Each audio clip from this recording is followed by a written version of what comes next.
Yoga in Action proudly presents The Lost Ways of Knowing with Circle Yoga Shala's Matthew Krebs. So if you're just joining us, we'll give a summary of what came just before this podcast.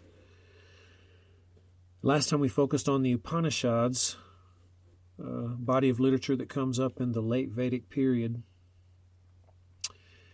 And we talked about how they show a clear shift away from the external formal sacrificial rite, the traditional Vedic rite.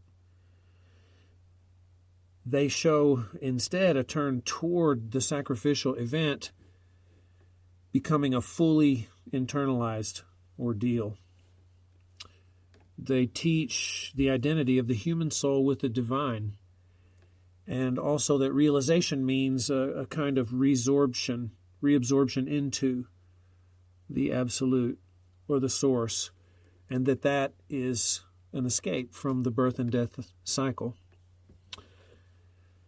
Also really important about the Upanishads was it's a sign of a new discourse centered around the body. The body gains status as the oblation in the sacrifice. This new status that the body gains leads to research and development, a lot of things happening, and we talked about mystical developments like breathing techniques, certain concentration exercises, meditation things, and we also talked about developments in medicine, in Ayurveda, how this new status that the body had gained generated interest in its physiology in a certain way. It became an object in a sense of fascination and affection in a new way. You also really see in the Upanishad the first clear picture of what it looks like to do something like we would call yoga. You definitely see pranayama. We went over several mentions of yogic techniques designed to increase internal fire by way of doing breathing pranayama, and that sort of being the new iteration of the traditional sacrifice. And now we're burning up accumulated karma from ignorant action that results from misidentification. So today we're going to talk mostly about the Gita, the Bhagavad Gita. And the Gita itself is considered to be an Upanishad. So before we can speak about the Gita, we have to talk about the larger epic and text that the Gita is nested within. This text is called the Mahabharata, and it is you could say it's the national epic of India. The Maha means great, and Bharata is the name, a name of India, very much still used today. This is an amazing, massive text, story, and it takes itself to be eternal in a sense. So let me read you something from the Mahabharata. This is it commenting on itself. Poets have told it before and are telling it now and will tell it again. What is here is also found elsewhere, but what is not found here is found nowhere else. So everything in it is real, and in a sense, there's nothing new in it. It's everything that is. But what's not found in it, in some ways, is unreal, because it can't be found elsewhere. If we look at rough dates, Wendy Doniger gives a wide swath of history in which it's likely that these things were composed. 300 BCE to 300 CE. Okay. The epic itself, she says, she makes it a point in her work to show that the Mahabharata has been retold many, many times, and that each time it gets a subtle differentiation, a new nuance emerges in it. Here's what Doniger says specifically. The Mahabharata, is so extremely fluid that there is no single Mahabharata. There are hundreds of Mahabharatas, hundreds of different manuscripts, and innumerable oral versions. It has about 75,000 verses and some 3 million words. It's kind of hard to see exactly, according to these experts, but they all seem to be around somewhere in the 3 million mark for word. It's the world's longest epic. It's 15 times longer than the Hebrew Bible and the New Testament combined. And so it's the story of the formation of India in a way. If we were to summarize, because we're going to have to do that, the focus of this episode is really the Gita because of its relationship to modern yoga. And so we're kind of glossing the Mahabharata, but we'll take our gloss from an expert, again, Wendy Doniger. So here's the basic summary. The 5 sons of King Pandu, the Pandavas, were fathered by gods. Yudhishthira by Dharma, Bhima by the wind, or Vayu, Arjuna by Indra, and the twins, Nakula and Sahadeva, by the Asvins. All 5 of them married Draupadi. When Yudhishthira lost the kingdom to his cousins in a dice game, the Pandavas and Draupadi went into exile for 12 years, at the end of which, with the help of their cousin, the incarnate god Krishna, who befriended the Pandavas and whose counsel to Arjuna on the battlefield of Kurukshetra is the Bhagavad Gita, they regained their kingdom through a cataclysmic battle in which almost everyone on both sides was killed. Now, as a summary of some 3 million words,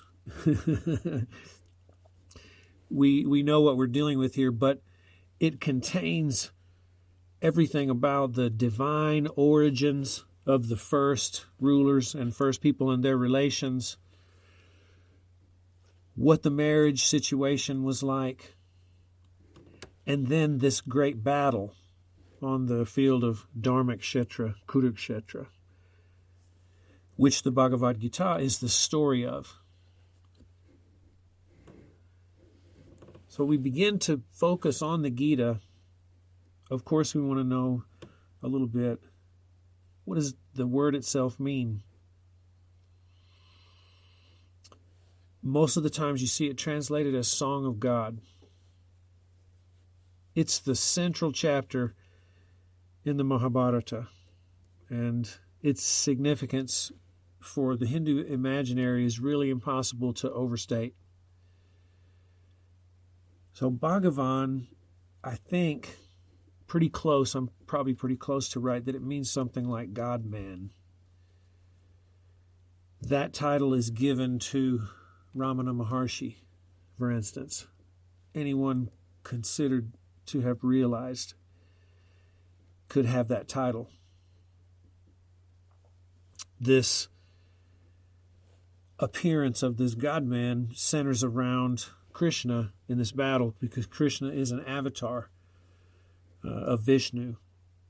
The doctrine of the Avatara is in the second chapter, I think, somewhere in the beginning, where Krishna tells Arjuna that when things have gone bad at a certain level, then the divine incarnates, and in this case, that's Vishnu. And that way the way can be taught and Dharma can be reestablished and things can go in that direction. So the Bhagavan, in this case, is Krishna, who is driving this warrior's chariot in this battle. And the Gita is the song of that. we have to, the subject of the Gita itself is way beyond our scope. So remember that we're leading up through the sort of most significant ideas in history that kind of lead up to modern yoga. And so we're focusing on the Gita in relation to yoga in particular. We should know that there are many other things taught in the Gita, unimaginable depths that we won't be speaking of. But in order to, at least as I see it, speak about modern yoga, it doesn't make sense to not speak about this. You'll see why, I hope, after we get through. So how are we going to focus on the Gita? We're going to focus in basically two areas. Number one, we've spent a lot of time talking about the Vedic sacrifice and how it comes up through history and how its valences are changed, how the images surrounding it subtly morph, and so on. The Gita is a synthesis of that Vedic view in a way with the view that emerged from the Upanishads, which is more of a renunciate view. We'll get into the specifics of that in a minute. But it actually puts those two together, and this is a kind of yoga happening, and it offers, in a sense, something new. And so it's a great confluence and coagulation of significance worked out in kind of a practical way, and then placed in the context of devotion ultimately. Second, the Gita and the Sutra are the Yoga Sutra potentially are pretty close together in history in terms of time and composition. And because the Yoga Sutra is really important for modern yoga, and because the Gita and the Sutra share certain things and emphasize certain things, they obviously relate to one another. We need to speak about how the Gita and the Sutra interface or intersection. There's also secondarily, after the Yoga Sutra, there's some things in the Gita that have been interpreted later on in history to be referring to Hatha Yoga. So first we're going to talk about the Gita as synthesis, and then we're going to go to its intersection with the Yoga Sutra to kind of position ourselves in relation to these main ideas. Now, if the Gita is a synthesis, it has a specific, if it's a synthesis of the Vedic, what we call the Vedic way of sacrifice, and the evolution of that in the Upanishads, which is more ascetic, more pulling back away from the world than sacrificing in order to produce benefit. The Gita is a critique of both of those ways, and there are specific shlokas that refer specifically to sacrifice, which is called the way of action also sometimes in the Gita, and then references to the ascetic way, which is called the way of renunciation. Here's an example of the critique of the Vedic sacrifice. This is from chapter 2. This are slokas 42, 43, and 44, and then 46. The ignorant ones proclaim this flowery discourse, Arjuna, delighting in the letter of the Veda and saying, "There is nothing else." Full of desires, intent on heaven, they offer a rebirth as the fruit of action, and are addicted to many specific rites aimed at the goal of enjoyment and power. To those, the ignorant ones, who are attached to enjoyment and power, whose thought is stolen away by this kind of talk, resolute insight in meditation is not granted. And then 46 kind of sums it up. As much value as there is in a well when water is flooding on every side, so much is the value of the Vedas for a Brahman who knows. I feel like I'm going to get struck by lightning for saying that about the Veda. Give it as much sanctity and reverence, as come with us up to this point. But this is a very important thing to see. It's not an uncommon thing to see that an ancient system of sacrifice, for instance, that initially produced benefit, turns into something else, becomes sort of automatic or rote, loses its mojo in a certain way. The critique being offered here is something like that. But look at specifically what has happened. Krishna is critiquing the aim in a certain way of the sacrifice. He says, full of desires intent on heaven, they offer rebirth as the fruit of action and are addicted to many specific rites aimed at the goal of enjoyment and power. So obviously, aimed at the goal of enjoyment and power shows that there's a problem in the way this offering is being made. It says they offer rebirth as the fruit of action. So as I understand it, when the Vedic sacrifice was being made, in general, we're still in the place of reincarnation here. And so rebirth is just taken for granted. But it's a matter of, the sacrifice becomes a matter of performing the correct actions in a certain manner so that you have a better rebirth. And you don't have, for instance, what the Upanishads bring to the scene, which is the idea that we just need to get out of that cycle altogether. And so when Krishna's saying here they're looking for, they offer rebirth as the fruit of action, they're looking for a better rebirth in the next life. And so there's a certain selfness in that is unacceptable. And that's glossed as the goal of enjoyment and power.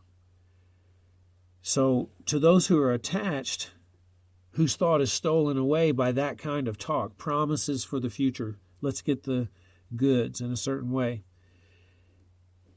they can't get resolute insight in meditation. They can meditate, but it won't come because the mind and the heart, this desire matrix that keeps running about always having to have something that's gratifying, enjoying, that gives me more power. That's about as valuable as water as a well is when everything is flooding on every side.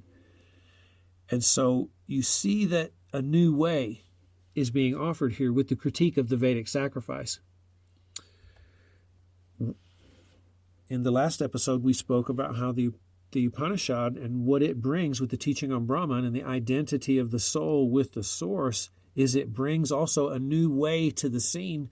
The Gita is well aware of that way, that renunciate way, that Gnostic way of realization and seeing clearly the identity of the human soul or the jiva, the Atman, with Brahman, tat tavam asi.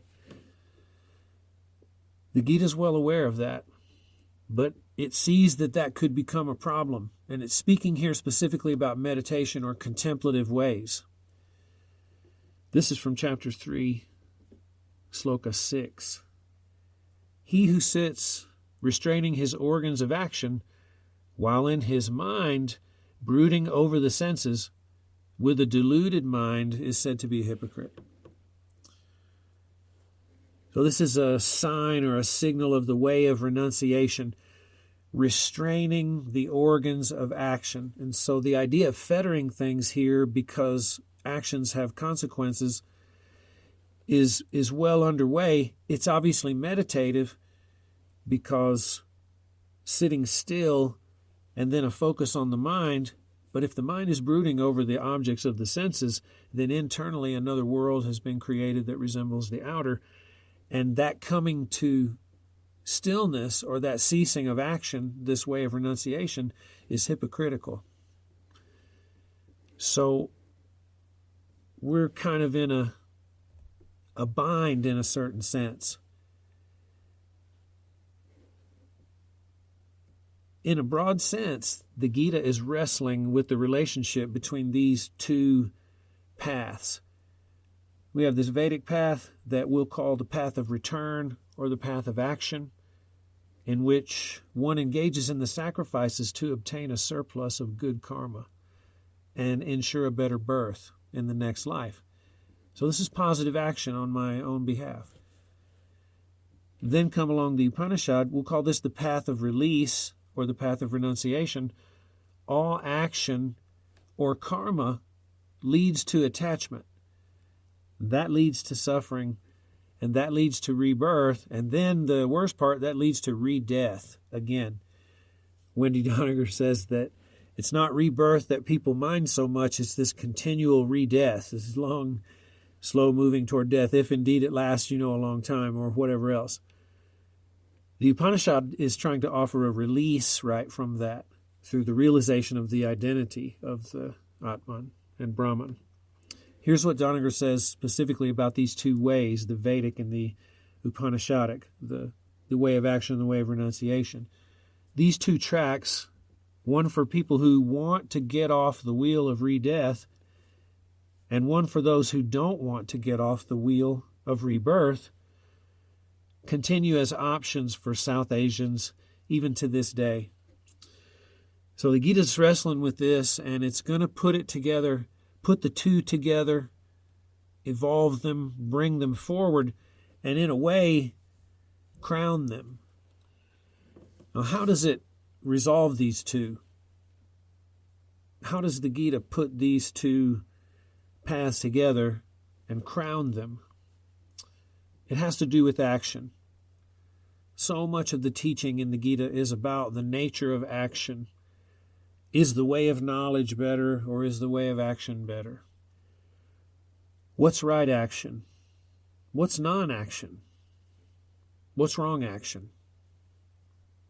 Ultimately, it says to be is to act, that no one can avoid acting. And that's a profound realization, because it shows you that when you think you're not acting, there's going to be consequences to that. And when you're obviously acting, there's going to be consequences for that. And so it puts it all together, and it says ultimately all sacrifice is composed of action. But this can't be imitative, this action can't be imitative of the past in a sense, because a new way is being offered. So sometimes that's called wisdom in action. Naishkarmya karman. Action and renunciation can exist in a relationship of creative complementarity. We don't have to forsake the world. That means become a renunciate and pull back. And we don't have to be absorbed completely into the world. We can keep our responsibilities, even in this case, and remember this is a story about a war, even if our responsibilities oblige us to go into battle. So we don't have to pull back from the world or be totally absorbed in it. We can even go into battle between those two possibilities. Renunciation of action is a good in itself. That has a lot to do with what yoga is traditionally conceived of, being a renunciate. But the Gita offers something a little bit different, renunciation in action. Well, this is the ideal of actionless action, what it means to be wise in action. Naishkarmya karman, as I said. Krishna is the exemplar of what it means to act that way. And in chapter 3, shlokas 22 to 25, we get that. Here's what it says. For me, O Arjuna, there is nothing whatever to be done in the three worlds, nor is there anything not attained to be attained. Nevertheless, I engage in action.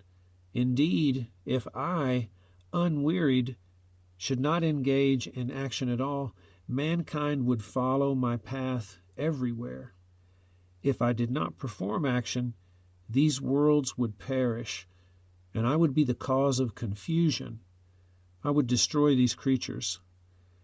While those who are unwise act from attachment to action, so the wise should act without attachment, intending to maintain the welfare of the world.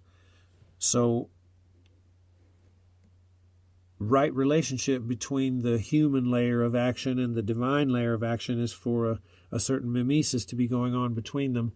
And in this case, Arjuna needs to take the action of starting the war, so he's having to learn about what right action is and how to relate to an action, even if it is one as devastating as this. So, because the divine engages in action, we also engage in action. But the wise act from a space of non-attachment,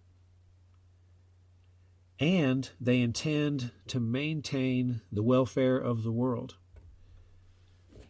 So the specifics in that teaching, they mean that if we're going to value the world and we're going to act on our own behalf and we're going to also embody the wisdom of renunciation at the same time, we're supposed to behave like these wise ones.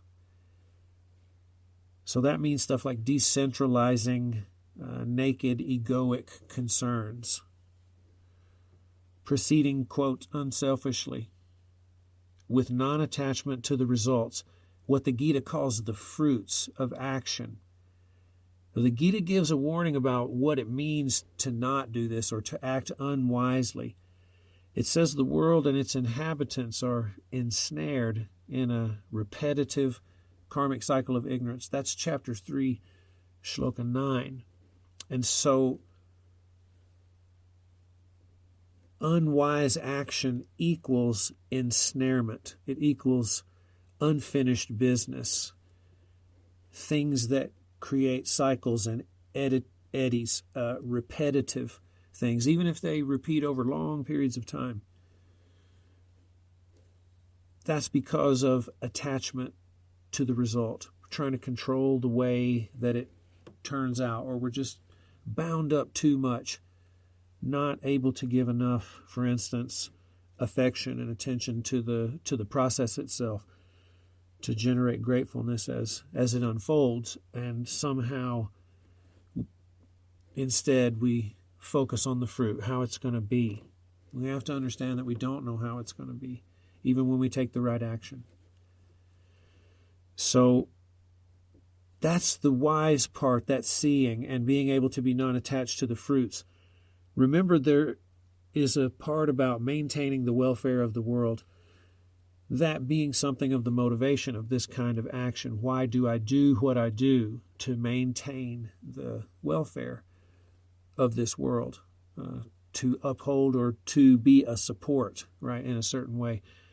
I think Naishkarmya Karman refers to a set of pillars about action in the world. So that idea of becoming a support in a certain sense, rather than something that has to be fed power and enjoyment, is a deep part of this moral flavor that the action has. So wise action has to also be morally sound and justifiable. This should become, this way, this feeling, this giving action, this flavor is really the foundation for practice. Okay? So you can think subjective clarity. That means I've surrendered attachment to outcomes, and objective rationality in the sense that this action emerges from a universal moral ground. That is, it is a good imitation of the action of the divine.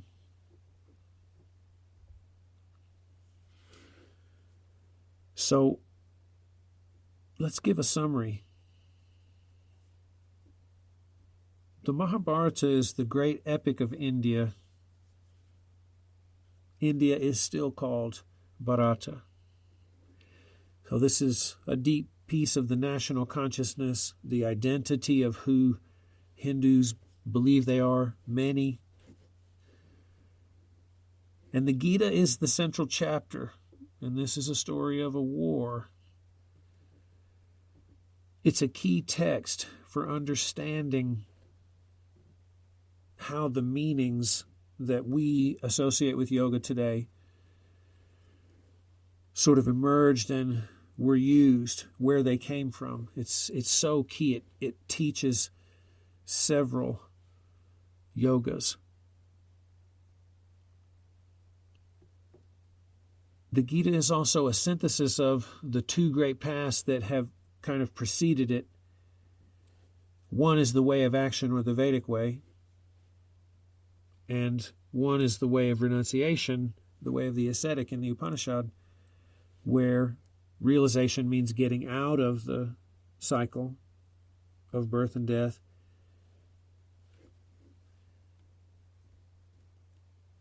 I wanted to leave you with something that is quoted endlessly in so many different contexts. I have seen this basic quotation. It's from chapter 2, it's sloka 17. It's quoted so much because it's kind of an ultimate truth, or it's the object of a certain level of realization about what is valuable and so forth. Chapter 2, sloka 17. Of the non-existent, there is no coming to be. Of the existent, there is no ceasing to be. The conclusion about these two has been perceived by the seers of truth. So, if I translate that just a little bit into one of the best, or one that I remember the most, is that which is real cannot be destroyed. That which is unreal never really existed, or only appeared to exist. This is a statement about the nature of the self, that the soul cannot be, it says, pierced by a spear. It cannot be burned by fire. It cannot be made wet by water. It cannot be dried by wind. This is a deep teaching that is given to Arjuna about the nature of what he actually is, and it points his consciousness in the right direction. That picks up the pattern in the Upanishad, right, about the nature of the importance of the realization of the self, and places that realization in the context of a situation that demands, a heroic action. And so action in the world becomes based on this realization of the self. I've also found that quotation at times to be incredibly comforting. What is real cannot be destroyed. What is unreal never existed. Maybe it seemed to.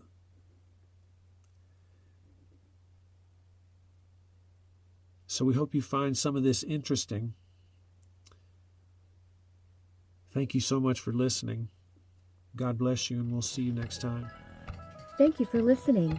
To support our podcast, find Circle Yoga Shala's Patreon page and receive early access, study guides, live sessions with your podcast host, Matt, retreat discounts, and more. Circle Yoga Shala is a school for yoga, creative movement, and self-inquiry in Arkansas's Ozark Mountains. Offerings range from beginner yoga teacher training to an internationally accredited yoga therapy program, as well as Ayurvedic cooking courses for individuals and professionals like chefs, nutritionists, and life coaches. Additional retreats include equine inquiry, CEUs, yoga and recovery, and so much more. Subscribe to our quarterly publication, Yoga in Action, a comprehensive body of literature. To know more about our in-person offerings, visit circleyogashala.com.